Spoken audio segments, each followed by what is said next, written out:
Welcome to the NFL Fantasy Football Show, presented by DraftKings. Here's your host, Marcas Grant. What is up? Welcome to another edition of the NFL Fantasy Football Show presented by DraftKings. It's me, your man MG Marcas Grant, still masking and socially distancing when and where necessary. And this is it. This is our last streaming show of the year. We were counting. It is an even 50 that we have done since the start of the season, and certainly grateful to everybody who has followed along, watched. Hopefully we entertained, hopefully we informed, hopefully we helped. But we're not done. We still have one more show. We know there's some of you out there who are still playing in season-long leagues through Week 17. We know there are probably even more of you who may be playing some daily fantasy in Week 17. So we've got some information to sort of help you out. Adam Rank will join us as he does normally on Wednesdays. He's got his last round of starts and sits to help you out with that. We've got some daily fantasy values for you one more time for those of you playing DFS over the weekend. And we'll look ahead.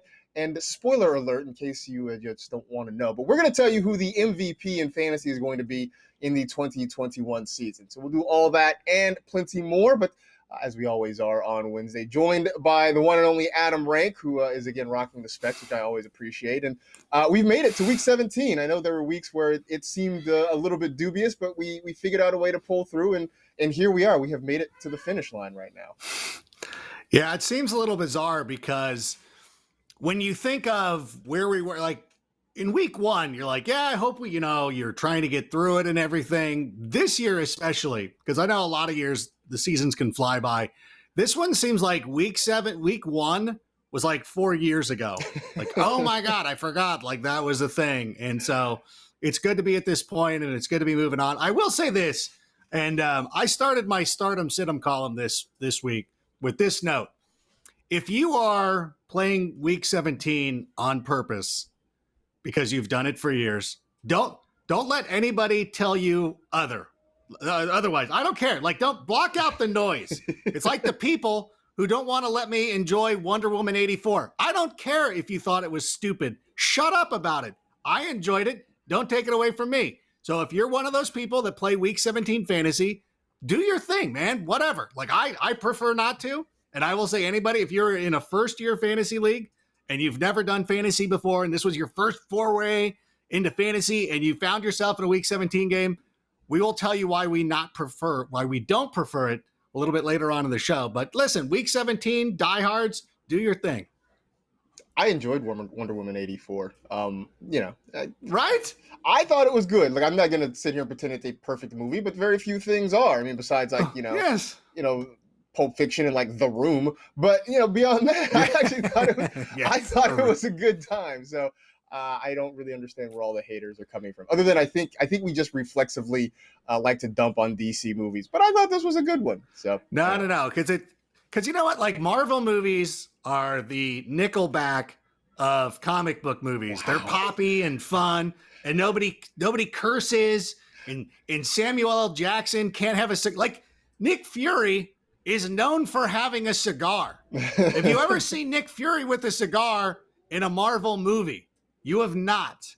So that's a good point. Remember that. Never thought about that. But I enjoyed Wonder Woman 84. I thought it was perfectly fun. My last point on that, I know we're off on a tangent because that's what we do on this show, but I feel like it separates the line between superhero movies and comic book movies. And I thought it was a great comic book movie. Yeah. So it was fun. That's enough of that. All right. Let's get into a few fantasy headlines as we start off our final show of the season. The first one, a bit of sad news. Dalvin Cook is not with the Vikings right now. He headed home because of the death of his father. Will not be available for the Vikings for their Week 17 contest against the Detroit Lions. First and foremost, condolences to Dalvin Cook. Best wishes and thoughts and prayers out to his family as they deal with that. Now, the always awkward pivot back to fantasy, because that is what we do. No Dalvin Cook this week against a Lions defense that has struggled all year long. Is it as simple as, if you're playing in a DFS lineup, or if you're playing in season-long leagues, just make the pivot to Alexander Mattison and or Mike Boone this week? Is it just that easy? I think it would be. And again, I want to echo your sentiments too, having been in that situation as well. knowing what Dalvin Cook is going through, so we wish him the very best. And I know that people, this is the way your mind works, and now you want to know. But yeah, I guess it's an easy pivot, and that I just want to leave it at that. Like that, yeah. However you want to feel about life, do your thing. It would be an easy pivot. If that is the answer that I have to give, yes. Yeah, all right. That's enough of that. Jalen Hurts is going to get the start in Week 17 for the Philadelphia Eagles. I don't know why this was surprising or needed to be announced. I woke up, I don't know about you, Rank. I woke up on Monday morning and I'm scrolling through Twitter and I'm seeing people talk about Nate Sudfeld possibly getting the start for the Eagles. And I'm thinking, is it because Jalen Hurts had a not great second half? I'm like, I don't understand why they would be having this conversation. I know he wasn't lights out against the Cowboys the way he had been the previous 2 weeks. So he's getting the start against Washington. I'm not surprised, but the question is, are we back on the bandwagon after sort of being disappointed last week? Okay, I want to make sure that it's noted that I've always been on the bandwagon. I've always been a Jalen Hurts guy, and I wanted the Bears to draft him. You can go through my Instagram feed and find the thing where I'm advocating the Bears take him. So I've always been on the bandwagon. I will continue to remain on the bandwagon. 2 things from this game that I want people to note is it wasn't as bad as a lot of people thought it was, looking back in hindsight. Obviously, if you started him over Tom Brady or Josh Allen, you're probably hating yourself right now. But his knees were down on that fumble, which there was a couple things that I don't know if we'll get a chance to talk to Al River on this summer. Number 1, his knees were down. How did you not see that? Number 2, I thought when a quarterback started going to the ground, he was down anyways, started to give himself up. Why is that? The play's dead. It's where he starts his dive or slide. I want an explanation here. I don't have an explanation. I just know that right now my kid is upset about it and is trashing all of his Legos as he thinks about what he did in terms of starting Jalen Hurts last week. I don't really get it. I thought he was down. I think everybody who watched that game thought he was down. And if he doesn't fumble, it's a 20-point game, which, again, I know doesn't beat out, Tom Brady or Josh Allen. But maybe you feel better about it. I don't know. He probably drives in for a score. That's the big thing. That's a good point too. Yeah, if he throws a touchdown, maybe better yet, he runs a touchdown, and you're talking about a completely different set of circumstances for Jalen Hurts in that one.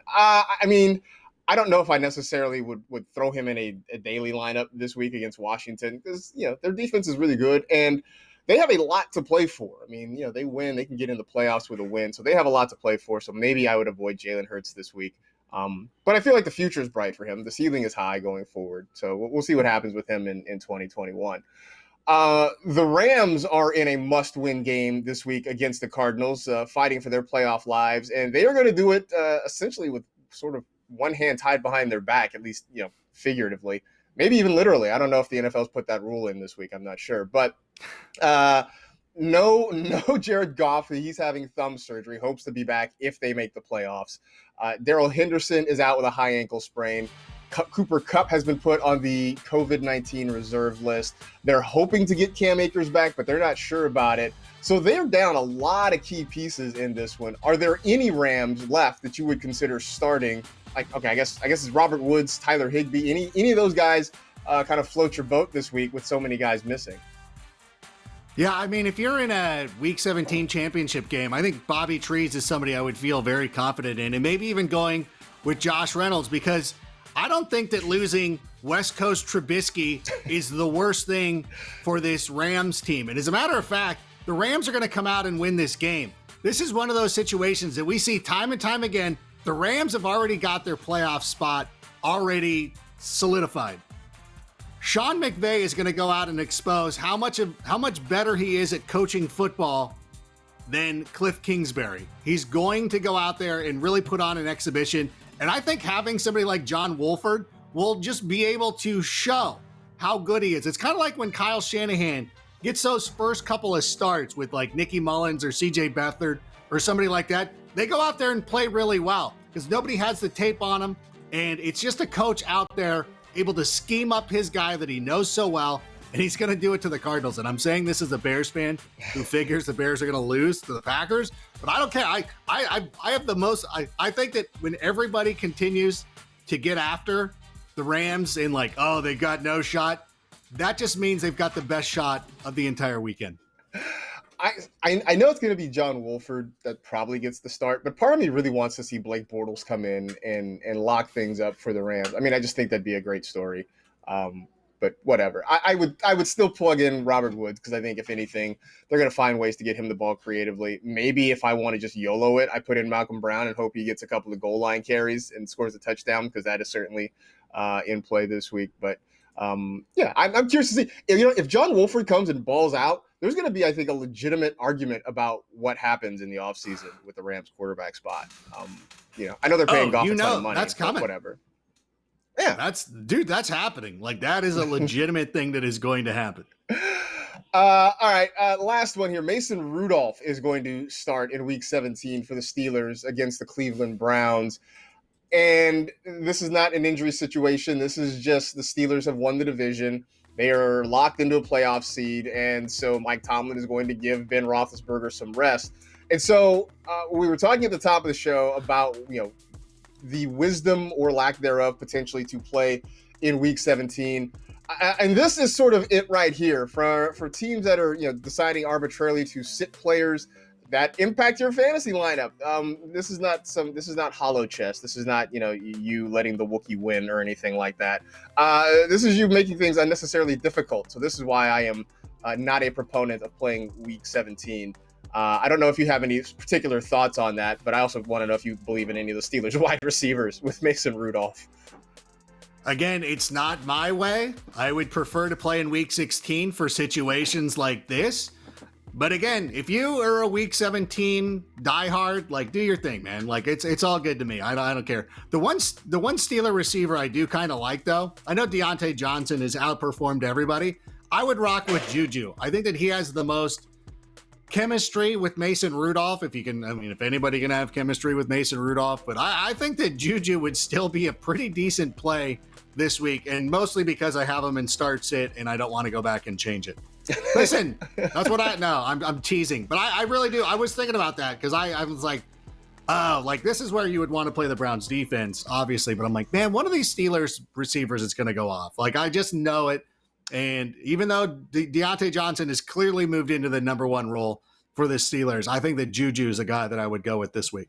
I have kind of stayed with Juju in part because I am a USC homer, but also because he has been kind of consistently the most productive. I think we all like Deontay Johnson based on his talent, but he has been kind of up and down, especially the last few weeks. He's been dealing with the drops, and Mike Tomlin doesn't seem all that thrilled about it.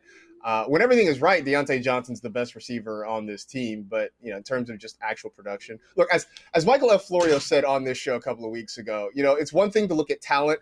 We're looking at production, and production-wise, Juju has just been better. And so that's the guy that I would tend to rock with in this situation, which really all this means is that James Washington is going to go out and have the game. Oh, yeah. That's gosh. Yeah. The Oklahoma State thing. Yeah. They were teammates in college. We can run with that old narrative again too. So we'll see what happens. It worked with CJ Beathard and George Kittle. That's just because George Kittle is a monster. He is the best. I don't know that James Washington rises quite to that level in the Steelers offense. All right. Today's show is sponsored by DraftKings, the leader in one-day fantasy sports. DraftKings has millions of dollars in total prizes up for grabs this week, so download the DraftKings app now. Use code TEAM during sign-up and start feeling the sweat like never before. Eligibility restrictions apply. See DraftKings.com for details. When we return, it'll be the last edition of Starts and Sits for the 2020 season. Stay tuned for those on the NFL Fantasy Football Show.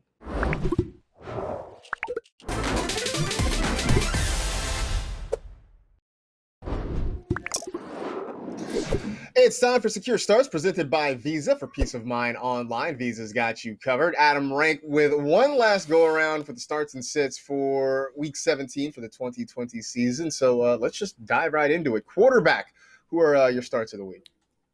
Tom Brady. And this was, you know what? This is one of the things, like, I know that when we pick people up in the draft, we feel very good about ourselves.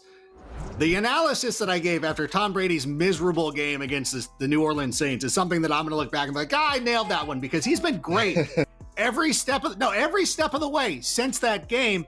And I remember because I had Russell Wilson in a league And I just knew that Russell Wilson's schedule was brutal. I didn't want to start him in the playoffs. Somebody dropped Brady after that game against the Saints. I picked him up. He's had he's had at least 2 touchdowns in every game since. He's had well over 300 yards in 3 out of his last 5, I believe it is. It's very good. He's been one of the best quarterbacks in the league. And Bruce Arians came out this week and said that the Bucs are absolutely going to try.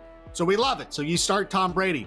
Also like Justin Herbert this week as well. Number 1, Anthony Lynn is he's coaching for his job. And this is perfect Chargers football. Once you've been eliminated, you play the best football of your life. And you know what? They're going to go out this week and face the Chiefs, who have nothing to play for, and they're going to beat the Chiefs, and Herbert's going to throw for 400 yards, and Anthony Lynn is going to keep his job because they're going to be like, look, they won their last 4 games. Like, they've got all this momentum. They've got a great quarterback. Let's not switch anything. And then next year, they're going to miss the playoffs again, and Justin Herbert is going to be in the same position he was this season. Spare this young man. Send him somewhere.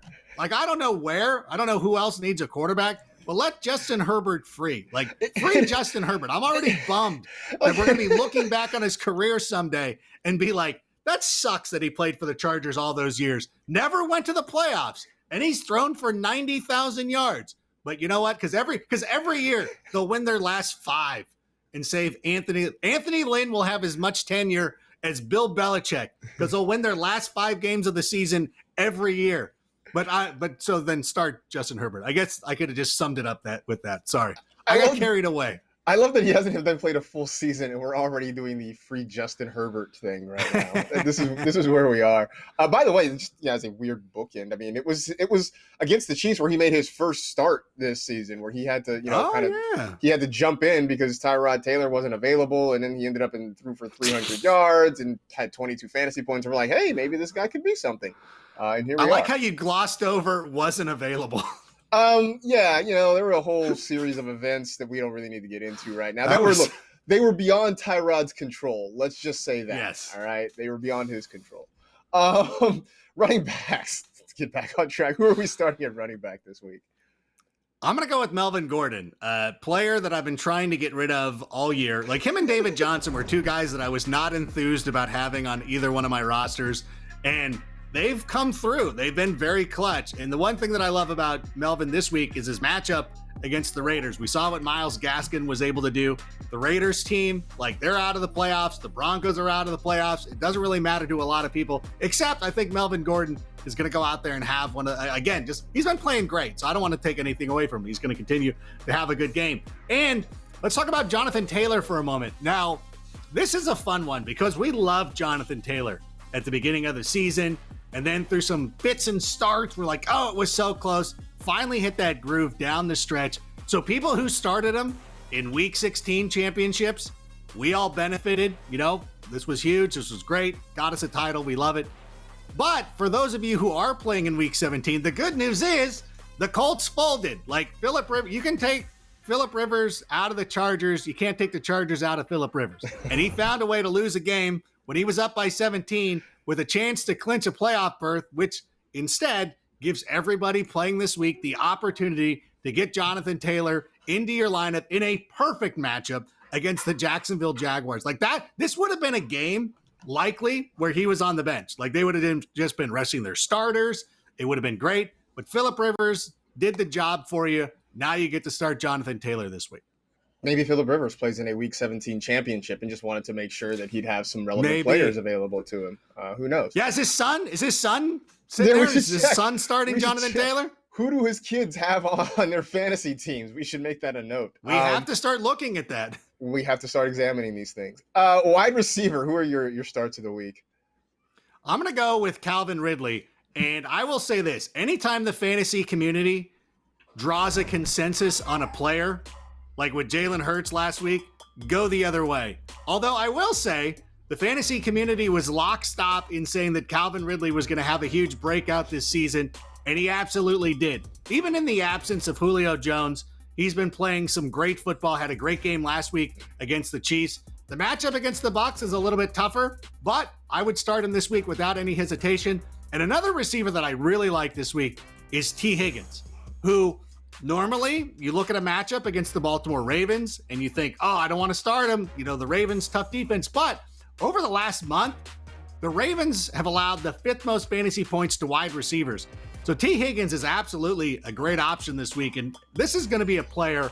I'm not saying that he's going to be the Calvin Ridley of this year, who is the Chris Godwin of the year before. But watch out in the offseason, because I think that we can all agree, like Justin Jefferson, the secret's out. Like, he's just a great player. But I think T. Higgins is going to be that Calvin Ridley type player next season, especially if Joey Burrow returns and is ready to go. This is such a really good year for rookie wide receivers. I mean, you know, headliners were Justin Jefferson, CeeDee Lamb, without a doubt. But guys like T. Higgins stepped up and played well. I mean, there are so many guys that really stepped up. So next year is going to be really, really interesting for Higgins and a whole lot of other people. All right, tight ends, you know, the non-Travis Kelce, George Kittle, I guess, division, Darren Waller division. And Waller, yeah. It's 3. It's 3. Like, Waller has announced himself like Seth Rollins in WrestleMania 31, where he cashed in his money in the bank during the Brock Lesnar and Roman Reigns match. Like, that's Darren Waller now. Like, he's joined that club. So those 3 are the most automatic. So I'll talk about Jimmy Graham for a moment, because obviously the Bears took a lot of heat during the offseason for signing Jimmy Graham. They already had 8 other dudes on the roster. But the dirty little secret is that Jimmy Graham has played pretty well this year. And I know that this is going to be a tough match for the Bears, and nobody's given them a chance.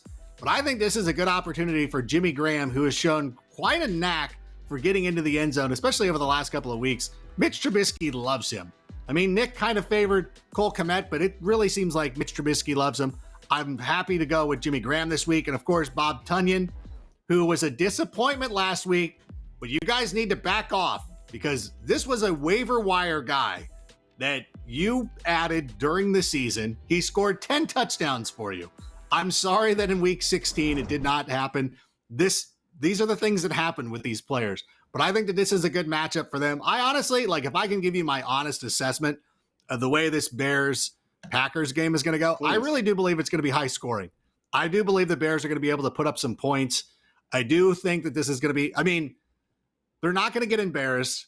I'm already just anticipating like something quirky happening, but I really do have a lot of faith that the Bears can score some points on this Packers team. Don't let the fraudulent Titans scare you off of this. Like, don't think that this Packers defense is all of a sudden good. It's not.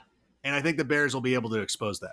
I have noticed this week a theme, though, that you have been advocating a lot of Packers to start. You have really been very praiseful of Aaron Rodgers. And, you know, I just can't help but think that there's a little motivation behind Hold on. Listen, this has been a theme that's happened all year.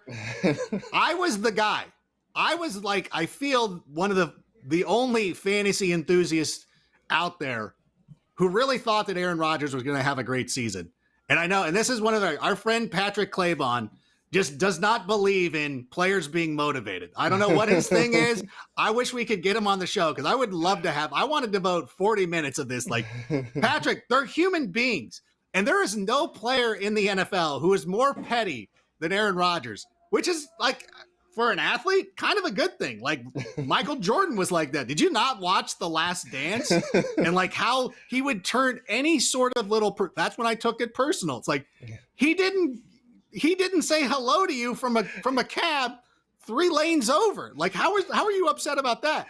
So that is a thing. Like, it's not great. Like, you shouldn't do that in normal life, but for athletes, it works out perfect. And I knew that Aaron Rodgers was going to come out and have a great season. I didn't think that the defense was going to hold up their end of the bargain, but they've been good enough. And so they've exceeded the win total that I put out for them. But I thought that Aaron Rodgers was going to be very good. And every time that I've come out and said Aaron Rodgers is going to be good, he's been good. So I'm not trying to be cute. I'm just trying to give you the straight dope. I've been pretty close.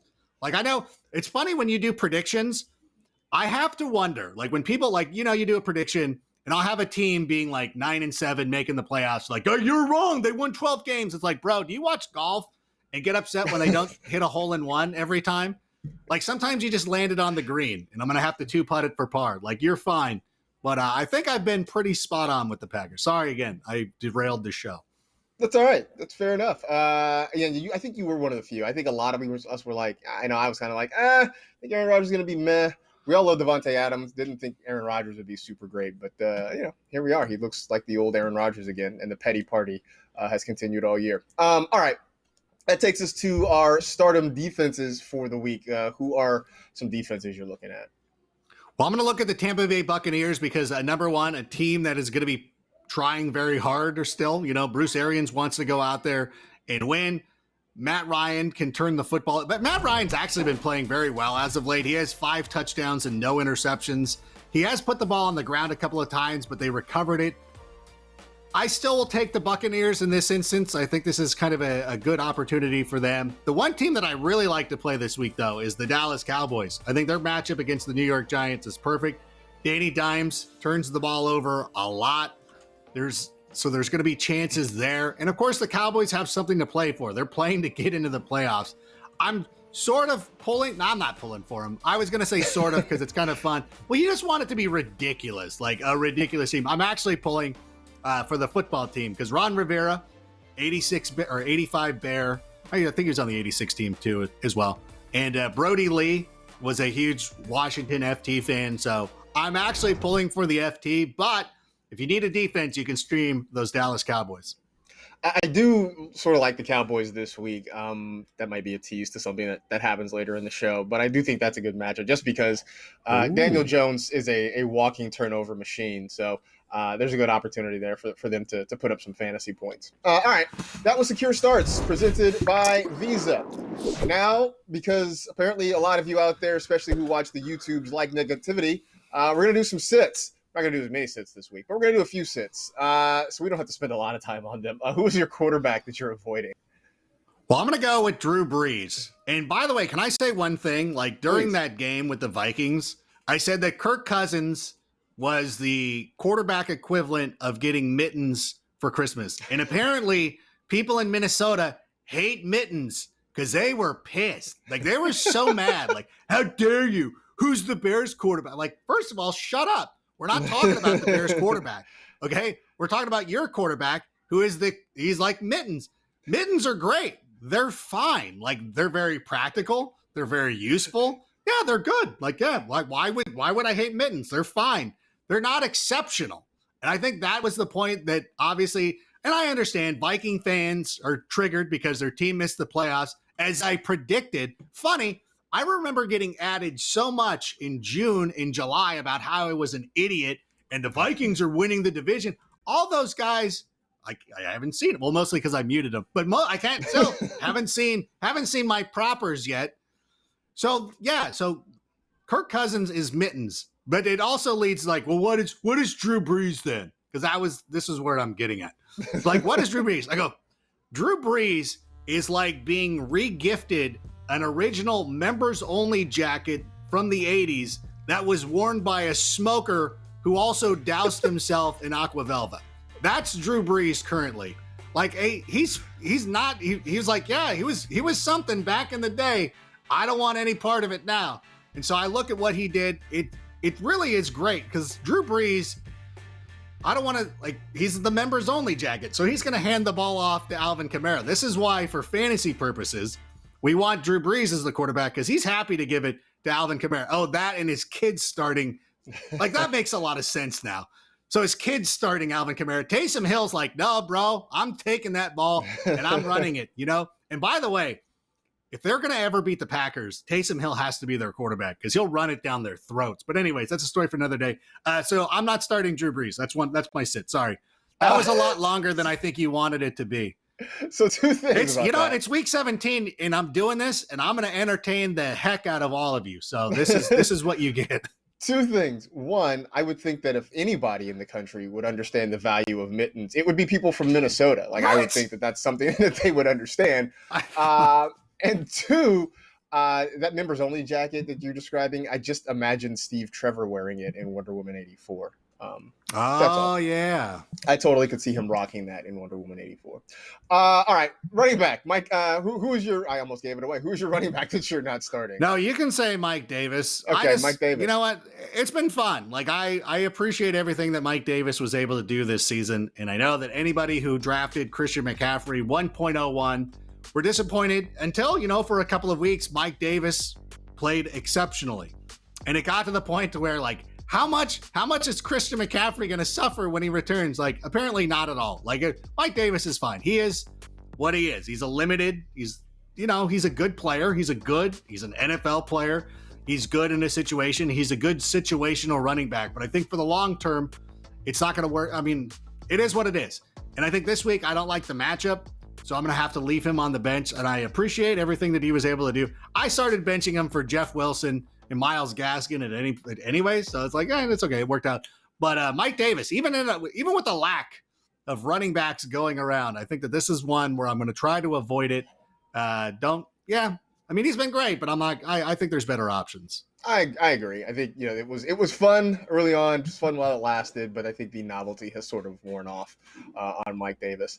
Wide receiver. This is a name that I really have tried to be supportive and be a fan, and it just hasn't really worked out. So I completely understand sitting this guy. Well, he's been inconsistent. Like, he was fine last week. Of course, we're talking about Christian Kirk. He was targeted 10 times. And as somebody that really needed a huge game from DeAndre Hopkins, every time they went to Christian Kirk, I'm like, why? Like, just force it to D-Hop. Like get it done. But again, this matchup this week against the LA Rams is a tough one. This defense has been one of the best against receivers this season, if not the best. They're top 3 at the very least, depending on how the scoring breaks out. And again, I go back to the fact that I really do believe that this is going to be the Rams. The Rams are going to win this game. And I know that this is me as a Bears fan projecting it a little bit, but I just think that Sean McVay just has a thing with Cliff Kingsbury, and he's going to, it's just such an ultimate Sean McVay move to win a game with his backup quarterback. I think the defense will respond. I think the defense knows that they have to be the ones who step up this week. So that means, obviously, you start DeAndre Hopkins because that's not a player you ever sit. But the periphery guys like Christian Kirk, they need to take a seat on the bench. I think between the two of them, and this is just my own personal speculation, I have no idea if this is true, but like you're talking about two young head coaches who are both praised for being offensive geniuses. They're both relatively good-looking guys who have giant, beautiful homes in major media markets, and so I think like there's a little bit of pettiness maybe with Sean McVay, yes. sort of like Hold on. Aaron Rodgers. Speaking of pettiness, you saying that they're relatively attractive exudes a little bit of pettiness. Like, Marcus, these guys are younger than us.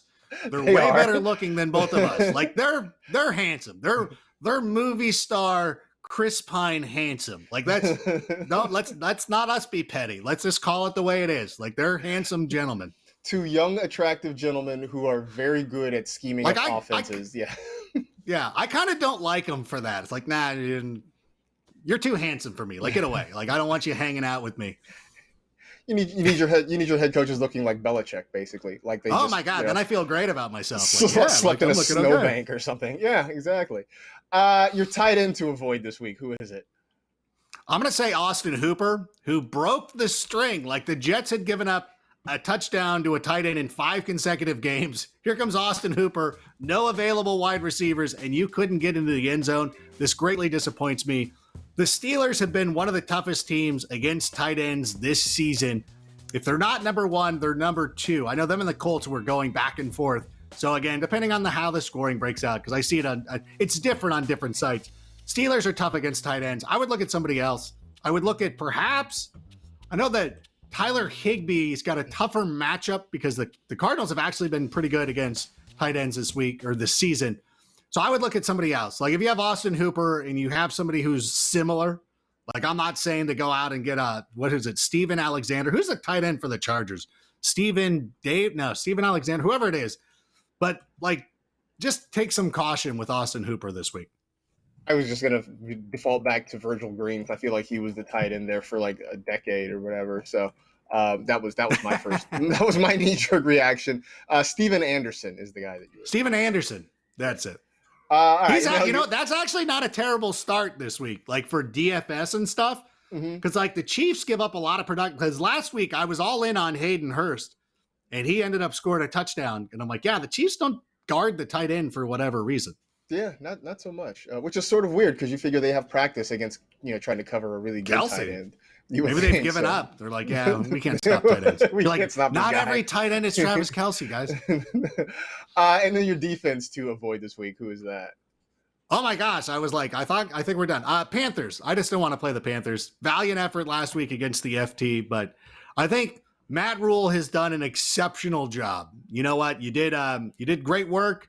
You beat Washington. It was fun, but now this week, I don't know. I don't want to chase the points or do anything like that. So the Panthers, if you're looking for a defense this week and you're looking like, oh, based on what happened, no. Go and pick up the Browns. I think you'll be better off for it. So leave them on the wire. There it is. All right. If you want more of that, you can go check it out for one last time this year at NFL.com/start-sit. After the break, we're going to pick some best values for those of you playing DFS this weekend. Stay tuned for that on the NFL Fantasy Football Show.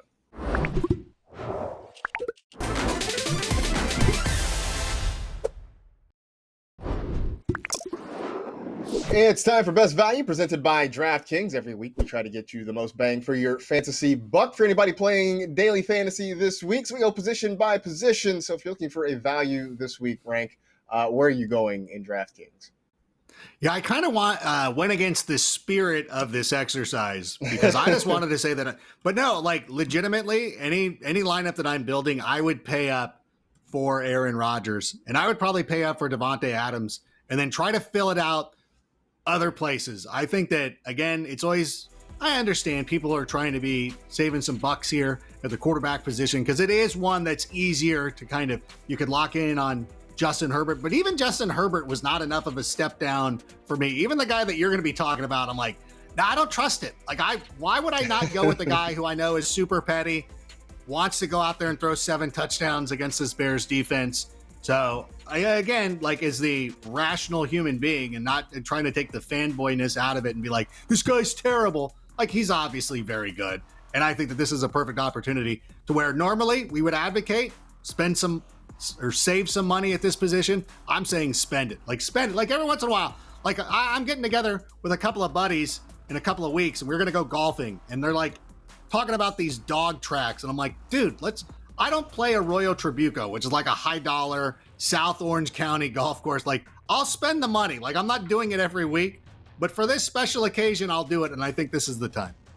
Sometimes value isn't necessarily about saving money. It's about getting the most for your money. And I think you can make a case that Aaron Rodgers will get you the most for whatever it is salary-wise you got to spend on it. I'm still going to be cheap, though, and go with Philip Rivers at his spot there going against the Jaguars, just because this is a big game for the Colts. I think there are like 5 teams in the AFC right now. Let me do my math. 5 teams in the AFC that are all 10-5. And so the seeding for those spots 4 through 7 in the AFC could change dramatically based on what happens this week. And the Colts are very much in the mix, although at the moment they are on the outside looking in.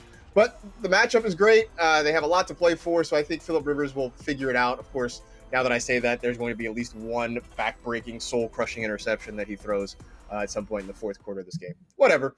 Running back, who's your value pick this week? Well, I apologize because I put in Melvin Gordon because I did this. When I do my start-sit list, that comes out on Monday night, or actually Tuesday morning at 1 a.m., and I send it out to a bunch of people. Our producer, Ryan Bartlett's included on that list. I apologize that there's some overlap with my start and sit. So I said Melvin Gordon for the obvious reasons. The Raiders really struggled stopping the run this year.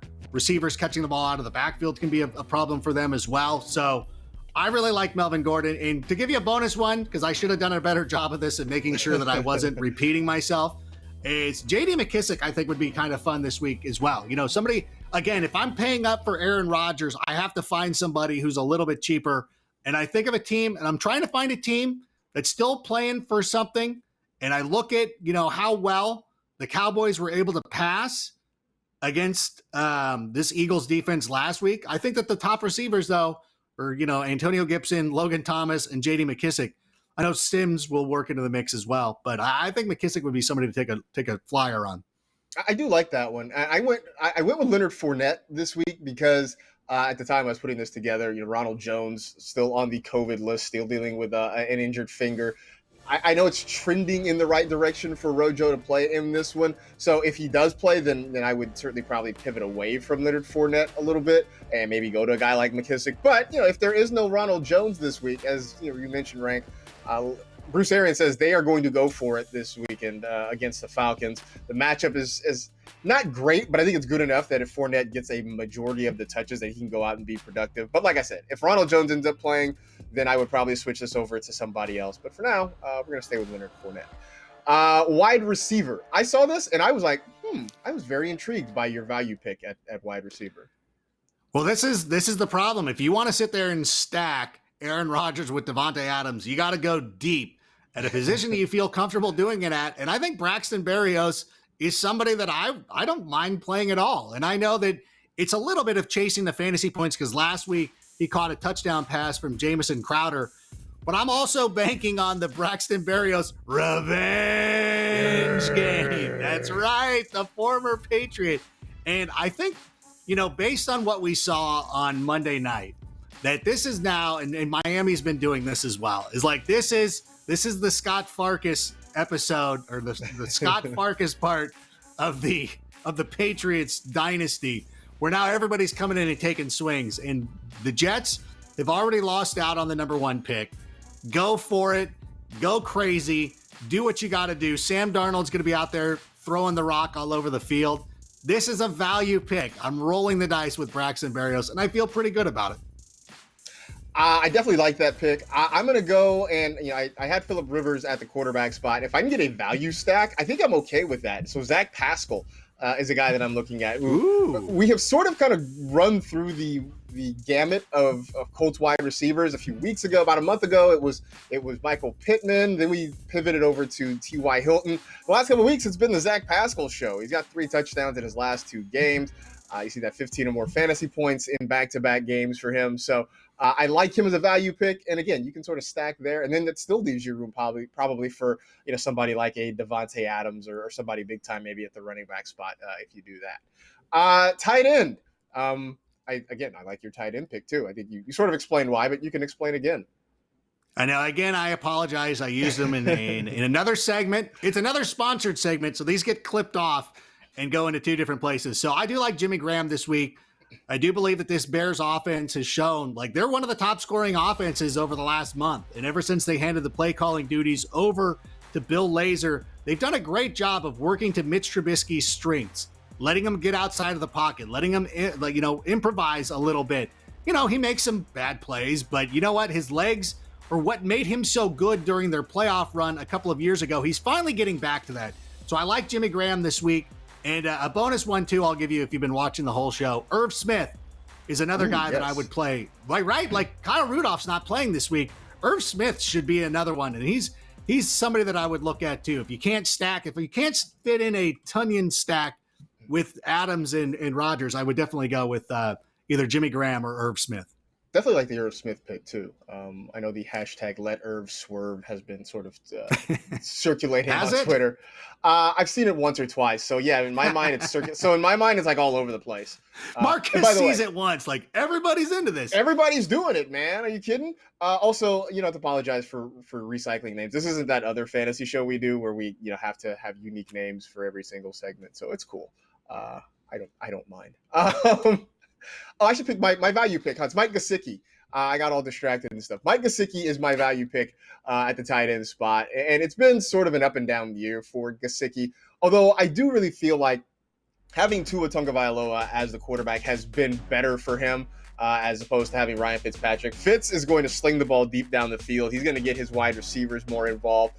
But Tua has been very good about looking to the tight end and has done wonders for him. And so I like him this week in, what is a kind of important game too for the Dolphins, who are finishing out another good year. They look like they're not actually. They're one of the 4 or the 5 teams at 10-5. I was going to say they're locked into the 5 spot in the playoffs, but not necessarily. So we'll see what happens. But I do think Gesicki is going to get some burn this week. Our defensive starts at the value value defensive starts. That's what I'm trying to say. Who is yours?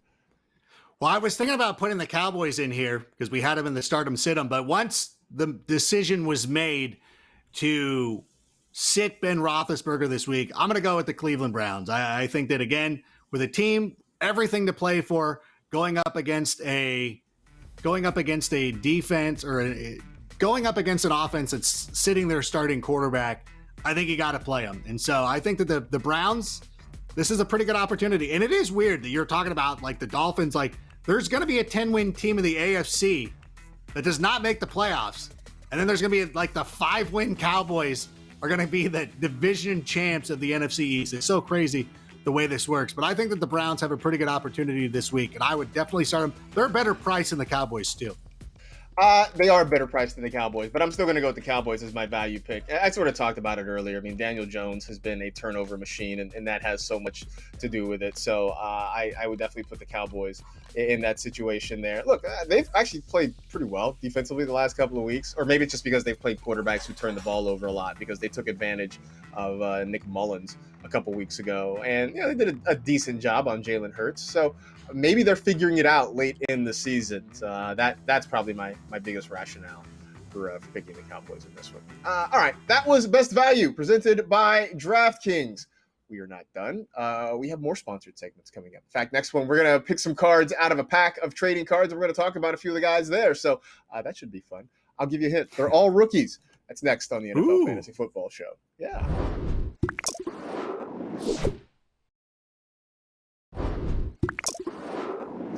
It's time for Best of the Pack, presented by Panini Trading Cards. Every week we break open a pack of cards. We find 3 of them that seem interesting, and we chat them up. So the first one, it's Antonio Gibson, the running back for the Washington football team, and obviously had a great year. Was a hype bunny in August as we got close to the season, and I would say he lived up to it. So the question is, did he live up to it enough, Frank, that he is going to be a true fantasy RB1 in 2021?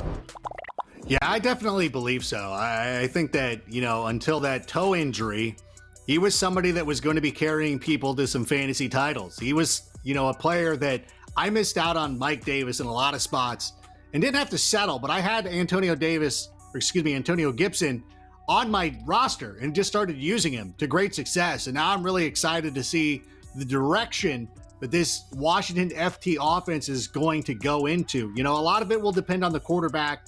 If they bring in a guy who's multifaceted, who, can do a lot of RPOs and do things to really take advantage of his skill sets, then we have a guy who can definitely be kind of a league winner moving forward. I know that he I don't know if Kenyon Drake's the right type. I think he's a better version of Kenyon Drake. And given the opportunity, I think that he's going to be somebody that we're looking at in the second, third round, maybe. I don't know. I'm trying to base it on where we were drafting Miles Sanders and Kenyon Drake this year, but I think he's going to have that kind of hype this offseason. I definitely think so. I mean, I felt like at the end of draft season this past year, with all the hype, he sort of bumped up to about the 5th round, I think, in a lot of drafts. And so I think with what we've seen, 3rd round easily, possibly 2nd round, it would not surprise me. And I love the fact that he really can be on the field for 3 downs if Washington chooses to use him that way. They did use J.D. McKissick a lot of times on 3rd down as a pass catcher, but Gibson's shown he can do that. And he was probably more receiver than running back in college at Memphis. And I thought he took very well to the running back position. And I do think big things are coming. And I wouldn't be surprised if next year we're talking about him as a top 10 or top 12 running back in a lot of leagues. All right, next one. Jerry Jeudy for the Denver Broncos. Yeah, it has not been a great year. We talked about the rookie wide receivers, and there were expectations for Jeudy that he didn't, necessarily live up to. I think there's a litany of reasons why he maybe was underwhelming this year. But what do we expect next season? Is maybe there's some negative or positive regression coming for him next year? Well, yeah, because that's one of the things that you look at some of the great rookie wide receivers that we've seen so far this season, and you kind of want to blame the quarterback. But I go back and he made a couple of drops. There were some that were on him, and he's going to have to improve on. I do think that because of the lack of production this season, that he's going to end up being a nice value next year. That I think a lot of people are going to stay away from him. We'll see guys like Brandon Ayuk and other players who weren't as heralded as he was coming into the draft get picked ahead of him, but that'll work out. I think that this is going to be one that I'm probably going to try not to talk about during the offseason. I'm not going to put him in any of my mock draft Mondays. I'm not going to hype him up as a breakout candidate. I'm not going to do any of that stuff. And then every draft, I will study the ADP and I will pick him around early just for the upside, because I think that he can be exceptional. And I think that, it'll be interesting to see what the Broncos offense looks like next season. If they're committed to Drew Lock, if they upgrade the offensive line. It's just really this just seems like such a lost year for the Broncos. A team that I had high expectations for never really materialized. And I think that we've seen this enough in the NFL that when we sort of hype a team like, oh, the Broncos, because they finished strong last year. They pulled the Chargers, won their last 4 games, finished 7-9. And, I was very excited about this team coming into the season. Had some bad injury breaks. Next year might be the year that it comes through and comes together. So I think that it would be bad.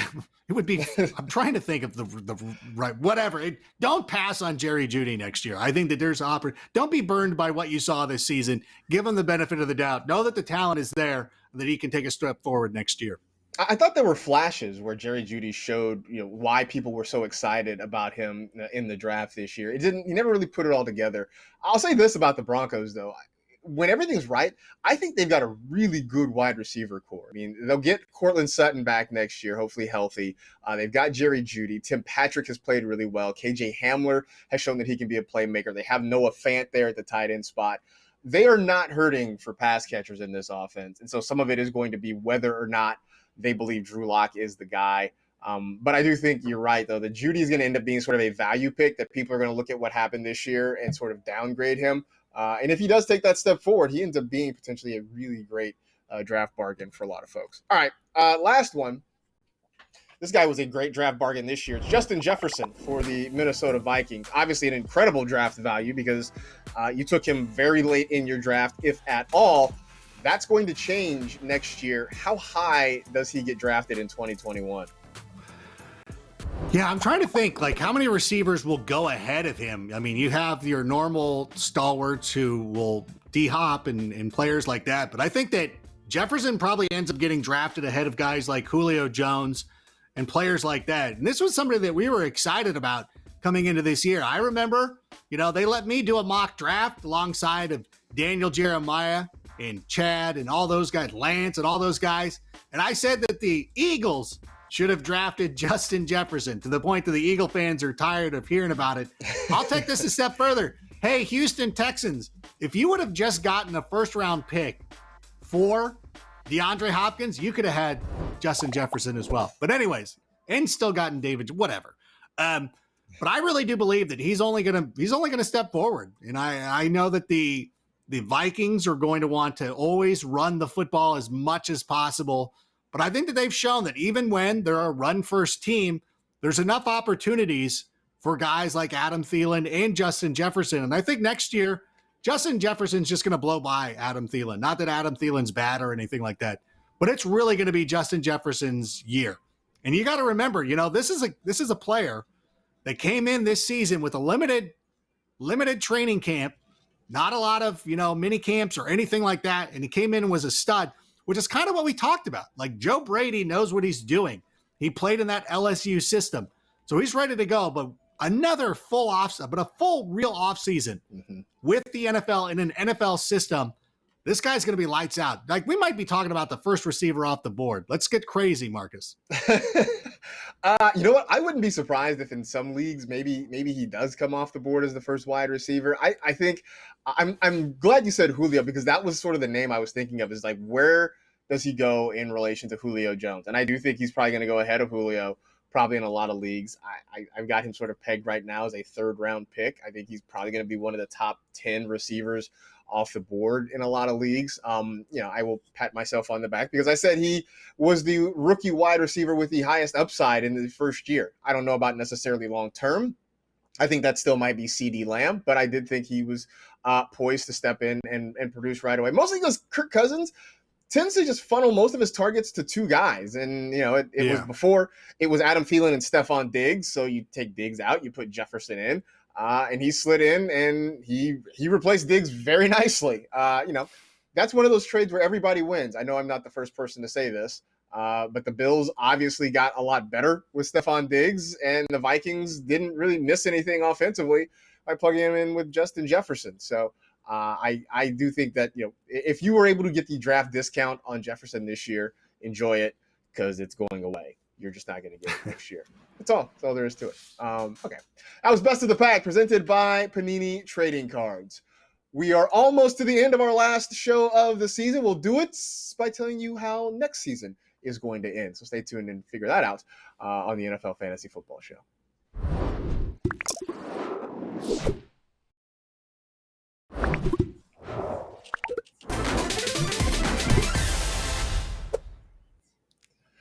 So I know for a lot of folks, your fantasy season is already over, and there are a lot of people who are celebrating championships. Congratulations to you for that. Something that I know has become very popular in recent years, and certainly something that we encourage and appreciate, is that if there is a player that helped you win a fantasy championship, maybe it's Alvin Kamara, maybe it's Stephon Diggs or Josh Allen, that a lot of fantasy managers are taking part of what they win and donating it to that specific player's charity. And I know there are lists that are out there. Maybe the best one I found, if you go on Twitter, it is Champion Causes. It is a list that is being curated and compiled by Michael Gelkin, who is one of the beat writers for the Dallas Cowboys. He's put together a list of as many NFL players as he can find and their respective charities. So it's worth going to check it out at Champion Causes on Twitter. You can find the list there. If there is a player that helped you win a championship and you want to donate a little bit of your winnings to that player's charity, by all means, do so. It is certainly a worthwhile cause. And, it's nice to kind of give back to these guys who, put out a lot of work for our own entertainment. Just kind of try to help out and show that you care about what they do. And if I can say one thing on that, please, yeah, is I don't know if he's on the list, but I'm going to do my best to try to find it. If you played Younghoe Koo this year, donate to his charity, because people are being mean to him for that miss against the Chiefs. And it's like, you know what? That guy carried you for so many weeks that I think that you should go and do something nice for him. So I lost in a bunch of leagues. I went 0 for 6 on Super Bowl Sunday. So I have nobody to donate to, but I'm going to find young ways and help him out. Absolutely. I think that is definitely worthwhile. Yeah, you don't have to do it just because you won. If you want to just go and help out, I mean, that always, I think, is appreciated by a lot of folks. All right, so we haven't actually officially named an MVP for 2020, although I would suspect Didn't we do that on the Tuesday show of Fantasy Live? Well, we did our own individual MVPs. I don't think we have a consensus one. I don't know. Josh Allen? Sure. Probably. Alvin Kamara has the most fantasy points through 16 weeks, so maybe it's Alvin Kamara. I don't know. But what we are going to do is name our MVP for 2021. So we're going to fast forward 12 months from now. We're at the end of the 2021 fantasy season. And Adam, rank who is going to be the fantasy most valuable player? Well, I'm going to go with Jonathan Taylor. And I think going into next season, they figured out what they have with him. And it took a little bit of time for some of these rookie running backs because, again, limited offseason. And so it takes some time to understand an NFL offense, especially for running backs, because a lot of it is pass protection, and other little nuances that we don't see. We just think, a lot of people are like, he's just running the football. How hard is that? But it's like, there's a lot of things that you need to be able to do, especially when the quarterbacks are audibling at the line so much. So I look at Jonathan Taylor using this offseason as a springboard into something better. And it'll be interesting to see the way the Colts are constructed next season. You expect them to have one of the best offensive lines in football. We don't know who the quarterback's going to be. If they have a mobile quarterback, I think that only adds to Jonathan Taylor's value as well. So I think that he takes that step forward in next year. I don't think he's going to be 101 taken off the board, but I think that he's going to end up being the best running back for fantasy enthusiasts next season.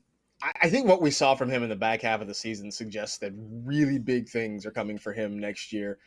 Jordan Wilkins, I don't think, is going to be part of the mix. Maybe you see some Nyheim Hines, but it's going to be the Jonathan Taylor show in Indianapolis.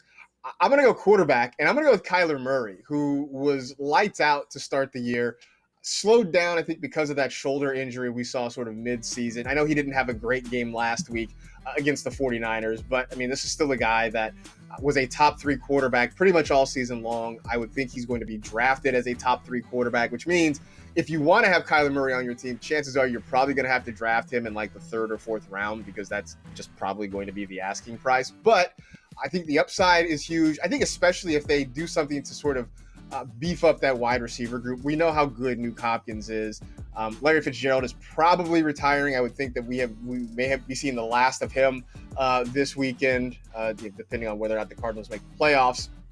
Christian Kirk has sort of been underwhelming, so I would think that maybe the Cardinals try to pick up at least one pass catcher to help out. But Kyler can still run the football effectively, and I think that's going to go a long way. So I wouldn't be surprised if we're talking about him, maybe the way we talked about Josh Allen a lot this year, and have him be my fantasy MVP.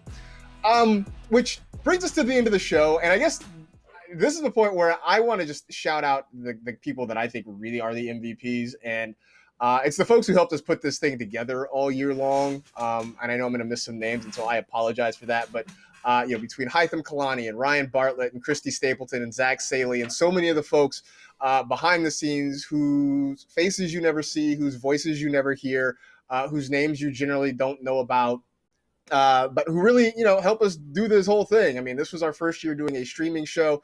I am grateful to the folks who let me sit in this seat and do it, for them believing that I wasn't going to burn the house down. So I'm certainly grateful for that. I'm grateful for Kimmy and Adam and Florio, who sat in and kind of took this ride with me this year. And mostly I'm just grateful for all of you out there who watched this thing, because if you didn't watch it, they probably would have pulled the plug on this thing a long time ago. So hopefully it was enjoyable. Hopefully it was entertaining. Rank, you and I we've been through this for a while. This is my 10th season. We have been through some ups and downs and a whole lot of changes here. And I certainly appreciate you kind of taking this ride with me as well. Yeah, it was a lot of fun, and you did a great job of taking this over and owning the show. And it was very entertaining. I know I've gotten a lot of positive feedback from people who've really enjoyed it, especially people who don't have access to NFL Network, and streaming shows like this is how they get their fantasy information. So big ups to you, man. You really took charge of this thing. And I couldn't be more proud of the work that you've done this season and for the last decade too. So keep going, and can't wait for next season. And again, I appreciate all of you out there watching it. So for the last time, at least on the streaming show, we'll still do an audio podcast, but for the last time on this streaming show, that is it. We are done. We appreciate you hanging out with the NFL Fantasy Football Show presented by DraftKings. You know the drill. Tell 2 friends to tell 2 friends. Rate, review, and remember, this is not a goodbye, just a temporary absence until you all return with gifts. Be safe. Take care of yourselves. Wear a mask. Have a happy 2021, and we will see you next season.